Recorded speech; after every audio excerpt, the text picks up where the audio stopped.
श्रीराम जय राम जय जय राम, श्रीराम जय राम जय जय राम। 18 जून परमार्थात गुप्ततेची जरुरी असते। वासनेच्या तावडीतून सुटणे फार कठीण आहे, कारण वासनेच्या पोटीच प्राणी जन्माला येत असतो। त्या वासनेला जिंकणे म्हणजे आपण मरून जाणे इतके कठीण आहे। वासनेच्या पोटी जन्म आणि जन्मानंतर अहंकार, ह्या जोडप्या पोटी काम क्रोधादी विकार जन्माला येतात। या जोडप्याचे वैशिष्ट्य असे आहे की त्यामध्ये बायको नवऱ्यापेक्षा वडील असते, कारण आधी वासना आणि त्यातून पुढे अहंकार। भगवंताजवळ वास ठेवला तरच वासना नष्ट होते।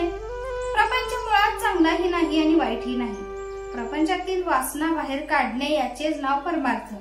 प्रपंचात प्रसिद्धीची जरुरी वाटते, त्याच्या उलट परमार्थात गुप्ततेची जरुरी लागते। समजा एखाद्या बाईने दागिने हवेत म्हणून नवऱ्याजवळ हट्ट धरला आणि नवऱ्याने तिला हवे असलेले सर्व दागिने देण्याचे कबूल केले, पण अट अशी घातली की जेव्हा दागिने अंगावर घालायचे असतील त्यावेळी ते घालून खोलीची दारे खिडक्या बंद करून आत बसले पाहिजे। अशी अट पाळून कोणती बाई दागिने घालायला कबूल होईल? कारण दागिने लोकांनी पाहण्यातच तिला समाधान आहे। ही झाली प्रपंचातली रीत। परमार्थात याच्या उलट गुप्ततेची गरज आहे। आपली साधना कोणाच्याही नजरेत न येईल अशी खबरदारी घ्यावी, कारण परमार्थाला दृष्ट फार लवकर लागते। ती केवळ इतर लोकांचीच लागते असे नसून आपली स्वतःची सुद्धा लागण्याचा फार संभव असतो। म्हणून परमार्थात गुप्तता असावी आणि आपल्या हातून जे साधन होत आहे ते सद्गुरू किंवा परमात्मा यांच्या कृपेनेच माझ्याकडून करवून घेतले जात आहे ही जाणीव ठेवावी। आजारी माणसाने नुसते पडून राहावे, पण औषध मात्र नियमाने घ्यावे। बाकीच्या गोष्टी इतर लोक करतात, औषध मात्र आपण स्वतःच घेतले पाहिजे। एखादा मोठा राजा जरी झाला तरी कडू औषध दासीला देऊन त्याचा काही रोग बरा होत नाही।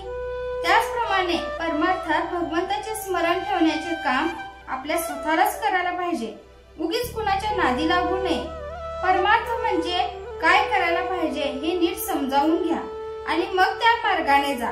कोणाला फसवू नका, कारण स्वतः फसणे हे जगाला फसवण्या इतकेच पाप आहे। ज्याचा प्रपंचात पाठीराखा परमात्मा आहे त्याचा तो प्रपंचच परमार्थ होतो।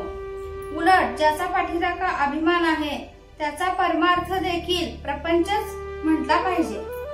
जय जय रघुवीर समर्थ। आजचे बोधवाक्य, बाहेरून प्रपंची दिसावे पण आत मात्र परमार्थी असावे ही खरी कला होय।